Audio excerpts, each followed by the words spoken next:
All right. So I have here with me Terese, who is a graduate of my Eat to Regain Your Period program back in mid-September. So she was with me for about 12 weeks, and of course, with me for the main purpose of getting her period back, which she did. So I want to welcome Terese and thank you for coming. And I also want to share her story because I know how many of you out there get inspired by hearing what other women have went through and how they have persevered and overcome and got their periods back. So Terese, start. Let's start like, when did you realize you even had a problem with your missing period? I think I started realizing so I lost my period May 2020, and I didn't have it for a couple of months. And during those couple of months when I didn't have it, I actually got down to my skinniest point. So I wasn't at my skinniest point when I first lost it, but I didn't really think much of it because I never really knew that periods could go missing. Um, and so then in like August, I was like, well, it's been 3 months. It's a little concerning. I'm going to go to the OBGYN. And so I went, and basically all they did was like say that I should go on birth control. But I didn't want to go on birth control because I knew that that could either like not mask the problem because I didn't really know that yet, but I knew that I wasn't getting a period myself. And I knew that birth control would give it to me, and I didn't want to go on birth control. I also heard that like doing hormone stuff can mess up future likelihood to conceive or whatever. So I just didn't want to go on birth control. And so I guess I just looked for avenues of what I can do through like Instagram or like online and stuff like that. And I like kind of stumbled upon hypothalamic amenorrhea, but like I kind of ignored it until like December, when I still didn't have my period back. And then I was like, this is quite concerning. I'm gonna, you know, look what I can do.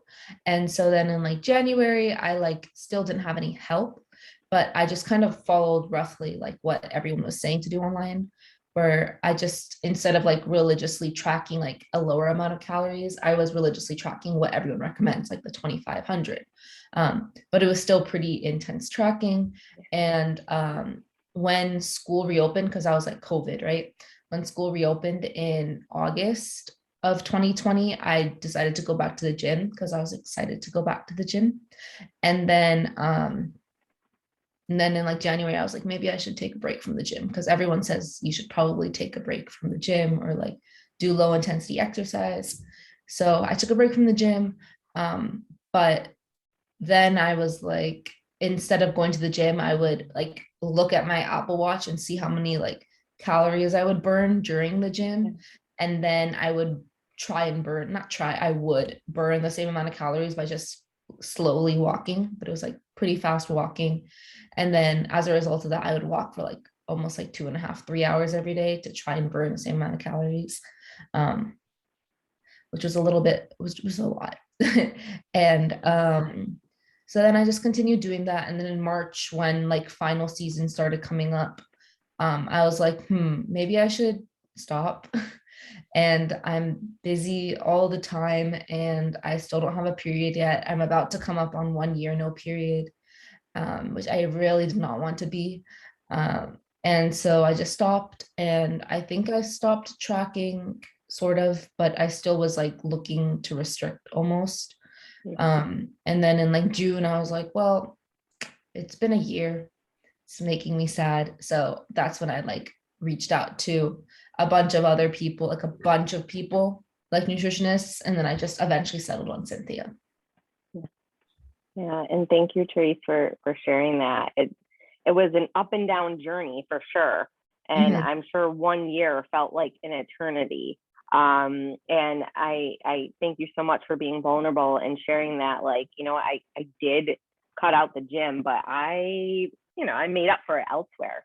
Mhm. Because I think a lot of times, and you are living proof. Many of my clients, many women out there are living proof that, I cut out the gym and I cut out all this intense stuff, right? But I managed a way to still do the same thing, but maybe in a slower way, right? But overall, still getting fixated on that number. And so I think a lot of us get fixated on numbers and get fixated on those darn Apple Watches or those trackers. And at one point, Terese, did you ever take your Apple Watch off? Did you take off the like the counter, or like delete the app or anything like that? Or were you just able to overcome and say, I don't care what you're saying, I need to do X, Y, and Z to get my period back? So I had like, I think I had a calorie goal of like 500 or something in December. And then I just decreased it down to like 300 because I thought that that was manageable, just like walking a little bit. Yeah. Usually it was hard over COVID because most of the time, like I didn't have anything in person. So just like walking to, like I would volunteer at the hospital, just like walking to the hospital and back would like do that ish. But then in June, once I joined your program, I was like, well, I feel like even 300, I have to put forth effort to do it. But like just from like existing on a Saturday night, I've noticed that like I naturally burn 100 calories. So that's just like literally sitting down and existing. So I just changed my calorie goal to 100 and it's actually still at 100. So I just changed it to 100 because then I get the satisfaction of I'm meeting it every day. Okay. But all right.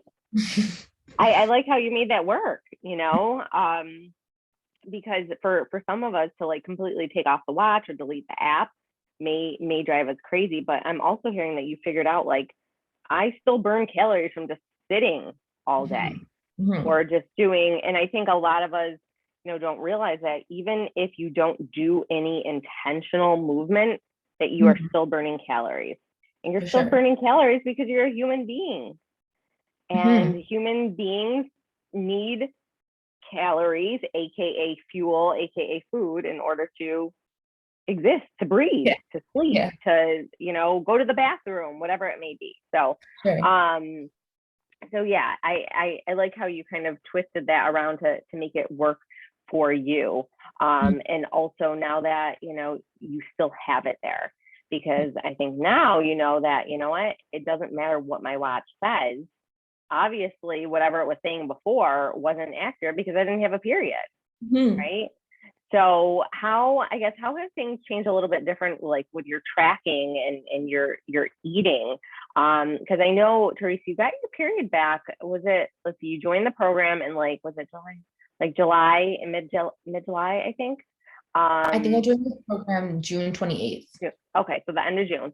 So, and you got your period back pretty quickly. Remind me how quickly? I got back on July 25th. Okay, yeah, so within a month. But let's just share, like, and again, this is what Terese did. I want to preface with this. This is what Terese did. This is what worked for her. It doesn't mean this is going to work for you. So please, you know, listen with an open, you know, an open mindset that this is her story. And there hasn't been one client of mine that has the same exact story. So what do you feel you attribute, you know, what did you do to get your period back within a month? So for the most part, I just completely stopped any intense exercise and I just really gave into anything I wanted to eat, basically. So before I joined your program, like even in like early June, I would always take like a good 40-50 minutes out of the day and do like 10-pound dumbbell like YouTube workouts. And I would do that like almost every day. And then my only rest day would be Sunday. But on that rest day, I would go out for like an hour and a half long walk. But then once I joined Cynthia's program, I was like, well, I really want my period back. I really want it back before school starts. School started for me August 23rd, because I always get stressed during school. And I really didn't know if not being on summer break would influence me to not get it back, even if I was doing everything else right, because I was so stressed during school. So I just really wanted it back within like a month and a half, within me going back to school. So I just like really went all in kind of. There was obviously some hesitation. Like I always heard that like peanut butter is super caloric, avoid it if you need to. But I just really went with peanut butter. I like ate a lot of peanut butter. I put it on toast. Whenever I wanted something sweet, I would do it. My little brother, I would always ask him like, hey, do you want to go out? And we would always just go out to random places. I just really used it as my time to explore different foods I never got to eat before or never let myself eat before. Because I was like, later in the future, when I look back at this time when I could have literally eaten whatever I wanted and I didn't, I would have like regretted it. So, I mean, obviously you can eat whatever you want whenever, but like Yeah. during the time of like period recovery, you can literally eat as much as you want. Um, and so I just like literally ate whatever I wanted. And I also cut down exercise from like those online workout videos to like 30 minutes of very light walking. And when I mean very light walking, I mean very light walking. I would like download an episode of Netflix onto my phone and like watch 30 minutes of that episode while I walked around the neighborhood. And in order to like actually watch an episode, you have to walk pretty slowly because Yeah. I read like subtitles. So in order to read subtitles on a really tiny screen, you have to walk really slowly. So I walked really slowly for like 30 minutes every day just to get my like self out of the house because I was always in Yeah. the house, especially with COVID. So that's what I did. I also reached out to a lot of people on the group. I feel like that accountability was really important. Accountability and like having people there with me that I know are struggling through the same thing. Um, Yeah. and whenever I had an issue or I was like, is this wrong or is that okay? Or like, what should I be doing? I always like just like reached out to the group. So Yeah. it was really helpful to have that there. I also had like support of those that were really close to me, which was really nice. hmm Yeah, yeah. Thank you, Terese, for sharing all that. And so, aside from the group, the community, the support is huge. But you really, made an effort to say, all right, I'm doing this. Mhm. And that, I'm sure wasn't easy for you, right? To just be like, okay, I'm just gonna do it, but it, that is, if you want a fast track period recovery, eating consistently throughout the day, which you were always eating when you were hungry. You were focusing on those foods that were higher in carbs and higher in fat, allowing yourself to eat whatever you'd like. And really, taking that exercise intensity way, way, way, way, way down and the duration way, way, way down. And I love that tip of, I would, in order to like really make sure I was slowing down, I just put on a Netflix episode and walked around the neighborhood, which is a Mhm. great, idea. Just be careful out there if you have bumpy sidewalks, right? Yeah. So yeah, thank you for sharing that, Terese. So you got your period back, and now what is life like for you? Because I could imagine before, you did the quote unquote all in journey, that you were, like you shared, I was still sort of exercising, I was still sort of like not eating enough. um how has your relationship with food and with rest and exercise changed now that you have had multiple periods? So I feel like I was very intentionally eating and very intentionally not exercising to get my period back. And then I had always heard, like from your program as well as everyone else, that you don't really fully recover until 3 periods. So I continued that until my third period, which was October 4th. Yeah. But now I can say that I'm not really focusing on like food much at all. I just eat when I'm hungry. Um, I do like kind of look at the clock and I'm like, okay, it's been like 3 hours. Cynthia said 2 to 3 hours. Yeah. Am I actually hungry or am I trying to not eat? And if I even have like a twinge of like I could eat something, I'll eat like a little something because I do want to keep my like energy levels throughout the day. But for the most part, I just really intuitively like look towards like, am I hungry right now? Should I eat? And then with respect to exercise, like I did start going back to the gym, but like barely. Right when I got my third period back, I went to the gym for like 30 minutes. And I had a whole plan of doing like 3 different exercises or whatever. But I went into the gym that first time. I did one exercise and I was like, I feel really tired. And I just left.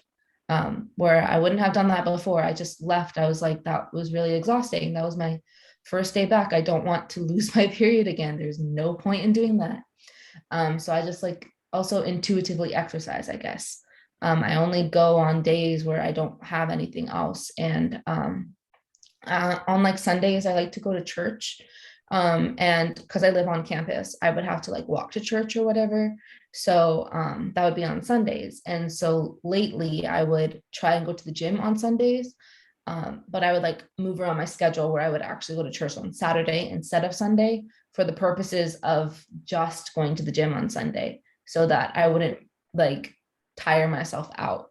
So I'm like really arranging my schedule to have it be in line with exercise. And then with respect to like food, when I go back to school, I have a ton of classes. I'm sure like you kind of noticed like once I was still in the program, once school started, I kind of like fell off the face of the earth a little bit. So the reason behind that is I had a bunch of classes and a lot of them are back to back to back, even with the 2 to 3 hour mark. So it's like very difficult for me to just sit down and eat. So I would just pack a bunch of like easy portable snacks, like a good like 5 of them every day, and then a meal.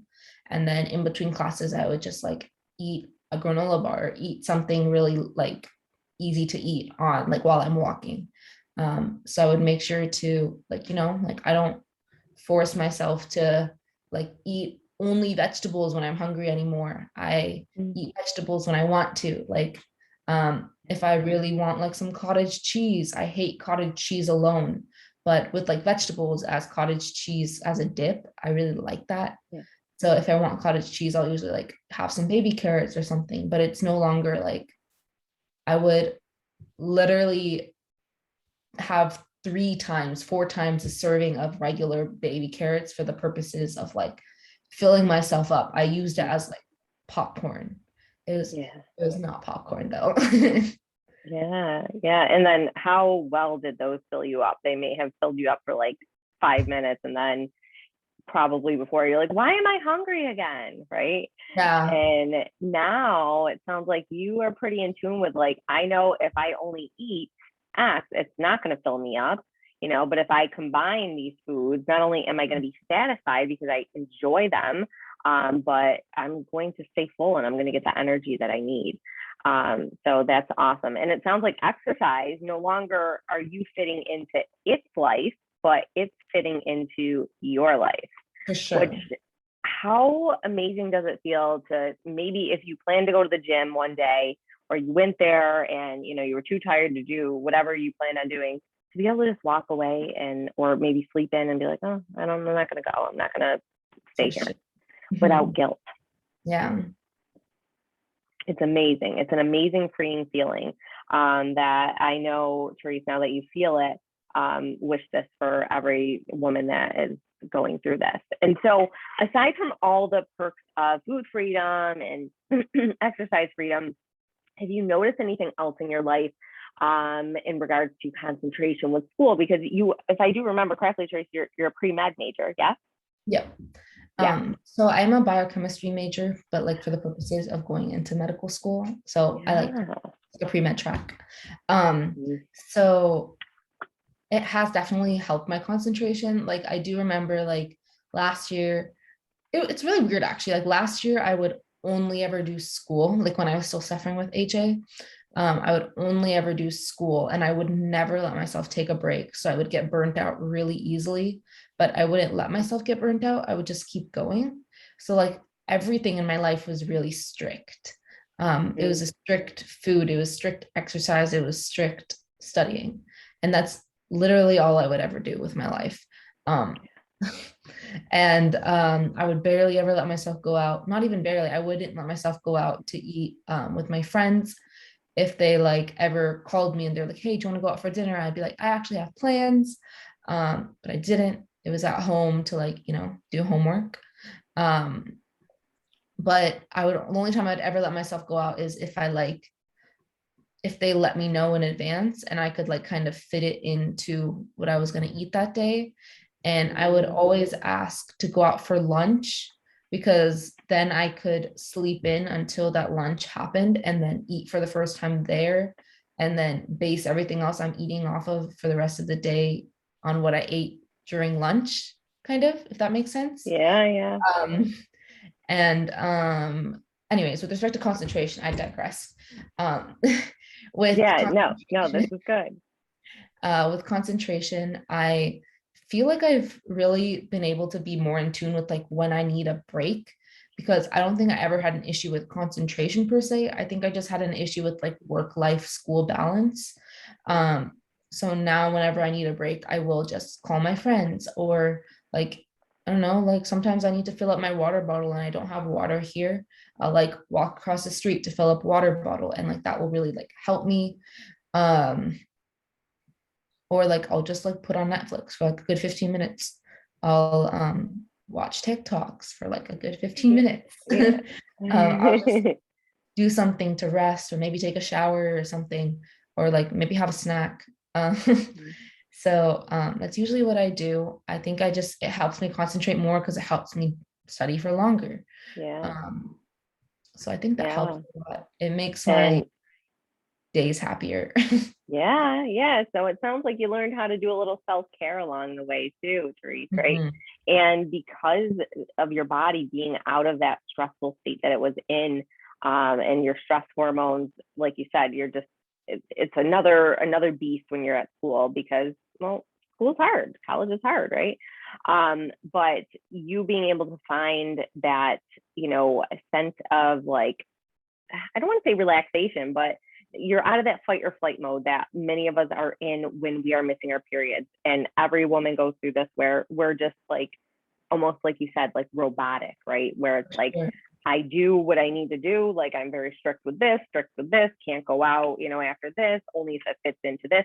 And imagine like all of the mental energy that now you have where before you were figuring out like, well, if my friend Sam called me to go out, I got to make sure this fits and I ate that and this and that. And, tomorrow I'm doing this, like all these things, right, are going through your head. Yeah. All these like cause and effect, like if I do this, this will happen. And so now you're just, if one of your friends calls you, of course you don't have a big exam or, something really crazy going on. What do Yeah. you do? I just go. Yeah. I Yeah. just And go. there's nothing else to it other than I can't wait to go see my friend and we're going to have fun or we're going to just chill or whatever it may be.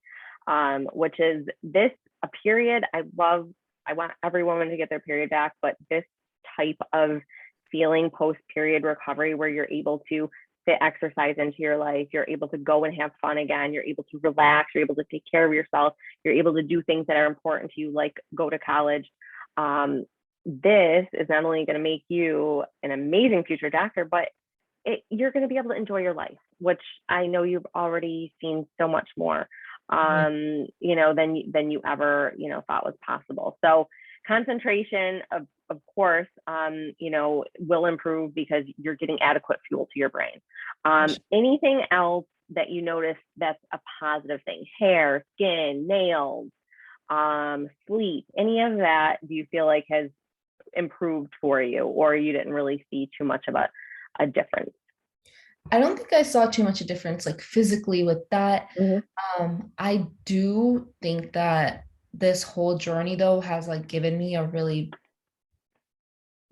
much better sense of like wanting to help others.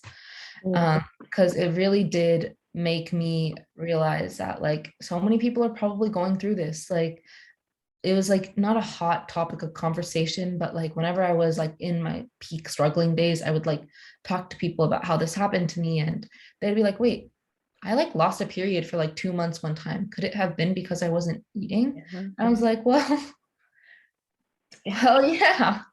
Yeah. And my roommate also like sometimes like when something happens like she asks me about like like what happens with her like cycle or whatever, and I like have so much more information to give to people, Mm-hmm. and I just think it's like so rewarding to just like be someone to just like help others in something that seems as simple and automatic as getting a period. Like every girl goes through that, right? But it's just like so weird when you're just missing that whole part of you. Yeah. It's not like missing a part of your identity, but like for me, it like was very struggling, like knowing that everyone else could like bond over having a period and then I just didn't have one. And I was like, yeah, I bet Yeah. that's hard. um, and so it just like Yeah. really sparked like this sense of like almost like renewed my interest in like being in the healthcare field, I guess. And then it also like helped me really want to like spread awareness. So I did like end up making like a really mini Instagram account kind of for me, but also for Yeah. anyone who like wants it. Oh, And awesome. so I ended up doing that. And I think it like really helps me, but it also helps me like help anyone who might be more like not intimidated, but like intimidated to like have someone's opinion that isn't just like a college student, because a lot of college students go through this and I didn't even realize that. I thought Mm, you were younger, it was just like it'll just come, right? It'll just come yeah. regardless of what you do. I know a lot of people who just like drink iced coffee all day and they still have periods, but you have to take into account that like it's very possible that that individual could be on like birth control or something and it's not really a period. Yeah. It could just be like birth control. And it's just like realize like how delicate our bodies actually are, I guess. Yeah. Bodies are Yeah. so delicate. And really, there's a great book called The Fifth Vital Sign by Lisa Hendricks. I actually have it right here. Lisa Hendrickson Jack. And like literally your period, your menstrual cycle is a telltale sign. If you are not cycling regularly, there is something wrong. Something is Yeah. going on. And so I love that you want to help people, Terese, because I know you're studying to be a doctor and you experienced it, so many other women experience it, that their doctors are like, here, have the pill, see ya, or like, oh, come back in 3 months, if it's still not back, well, we'll talk. And so that you are going to be such an amazing um, practitioner for, in hopes that women like you, myself, thousands, millions probably of other women won't have to be such strong advocates for ourselves in regards to female health. And depending what, who knows what area you'll go into as a doctor. But I think this is going to give you such a strong sense that, what appears clinically, isn't, there's much more to the story, right, than Sure. what is happening clinically. Mhm. So it's amazing. And this is a topic that so many do not know about. And guess what? We're more powerful in numbers. So the more that we can spread this message and awareness, the more women that can be helped. And think of it this way: you're experiencing this now as a younger woman that's, still in college, not, ready to get married or have babies one day. But then there's so many women out there that are on the verge of like wanting to have babies or wanting to have babies like 5 years ago. And they're like, I don't know what's wrong. I don't know what's going on. And their doctor's like, here, take a pill or, inject yourself with fertility medication. So, to be proactive with your health at this age is just amazing, so that, when you get older, that's something that you definitely don't have to worry about. Yeah. So Terese, I like to leave these videos with if you had any advice to a girl, a woman out there that was like in the same shoes as you, with like exercising, a lot, being very, regimen with her eating, all to shrink, her body. What would be your recommendation or advice to them? I think I would definitely have them reach out to at least one or two other people and have them really keep them accountable. I think having that accountability and telling someone just like briefly what you've eaten all day, or like, I think something that really helped me was actually eating as soon as I woke up and as soon as I went to bed. I was a person that would wake up at like 8, or still am, person that wakes up at like 8:30, and then on a weeknight I would go to bed at like 1:30. just to get like, 7 hours of sleep. That's kind of what I like to do. But even though 1:30 seems like a crazy time to eat, I would always have a snack right before I went to bed, which was super helpful for me. I would really recommend like eat at all hours of the day. Find an accountability buddy. Make sure it's someone that cares about you and won't want to like not sabotage you, but like won't care enough about you to like actually look into it and actually help you the way you need to be helped. Um, I would also say like just try and enjoy life more. There's so much more to your life than just getting smaller and smaller. You're worth so much more than that. And honestly, everyone's beautiful in whatever body they're in. And it's really important to, remember that. Thank you so much, Terese. That is, and it's hard for so many of us in this day and age because our society preaches you must be smaller to be worthy. And guess what? You are more than your body. For sure. Yeah. And it's something that I wish I knew when I was much younger. So, all right, Terese. Well, thank you so much for being on. I'm going to wrap this up. I'm going to hit the stop button and we will go from there.